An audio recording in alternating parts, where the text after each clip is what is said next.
actually do like toddlers, for the most part. I've never performed here, though, and I've never met Alyssa or Caesar, and I'm kind of wondering how they got this picture of me.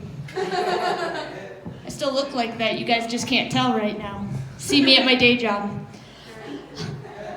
Toddlers are psycho. They're just psychotic creatures. I can say that. I have one who's no longer a toddler, but when he was, I didn't think he was mine, despite carrying him for 9 months. He was clean. He was a clean freak. I'm not a clean freak. We would take him to restaurants, and he would, you know how like cups get the water drip crap, the ring on the table? Anytime he saw that, he had to have a napkin immediately to wipe it down. I didn't think he was normal at all. He ate a lot, he was fat. But toddlers are resilient. They're resilient little creatures. You can drop them. Anybody seen how people carry toddlers? Isn't it funny how as infants we're like, oh, cute baby, be gentle, don't bang its head against the wall, anything like that. As toddlers we're like, screw you, you're not going to listen to me? One leg. Let's walk. That's how I carried my kid. He's all right now. The worst toddlers I've ever met, though, aren't actually toddlers. They're other people's children. And I don't mean little children. Like, I like little kids. I'm talking about the other people's children who happen to be my age. I'm 27. They're terrible, terrible whiny bitches. That's what they are.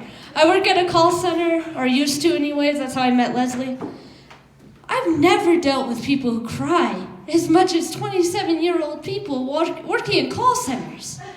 Like, they just cry. They cry about everything. They cry because they can't go to lunch with their friend. Well, that's why we have a schedule.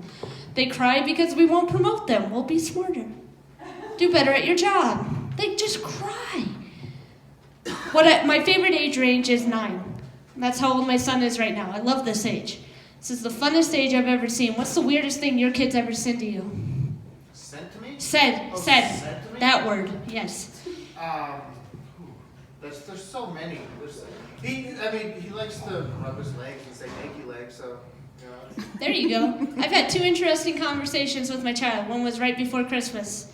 My parents asked me to make an Amazon wish list, and I asked my kid what he wants. He put 4 things on the list: toys and video games, 4 of each. And then I was like, "Well, don't you want any board games?" And he goes, "Yeah, Mom, I saw one at Macy's." First of all, I'm wondering why my 9-year-old is shopping at Macy's when I don't shop at Macy's. But that's beside the point. His dad took him. There's some femininity issues there. But anyways, my kid was like, "Yeah, Mom, I saw this one." I'm like, "Okay, what was it? I'll add it to the list." Beer pong. My 9-year-old son asked me for beer pong. I don't know if that's a parenting success or a parenting fail. I'll figure out when he's older. And the most recent conversation I had was this past Sunday. My son was like, "Mom, do you see this lump on my ear?"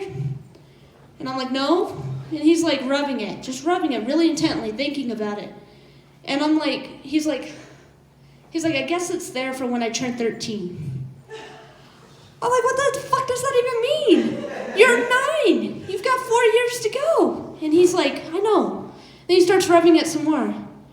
And he goes, "Mom, I guess what I'm trying to say is I'm going to need an earring soon." What? Mike, I'm not sure if he's gay, but if he is, it's okay. I don't really care what he turns out to be, as long as he turns out to be a fairly decent human and not the serial killer he was when he was 3. And I'd be sleeping, and I'd wake up in the middle of the night, and he'd just be staring at me. I'm fairly certain he was plotting my death. He just couldn't figure out the logistics because I was bigger than him. That's not the case anymore. I know how I'm dying. Well, anyways, guys, I'm Sarah Richardson. You have a great night.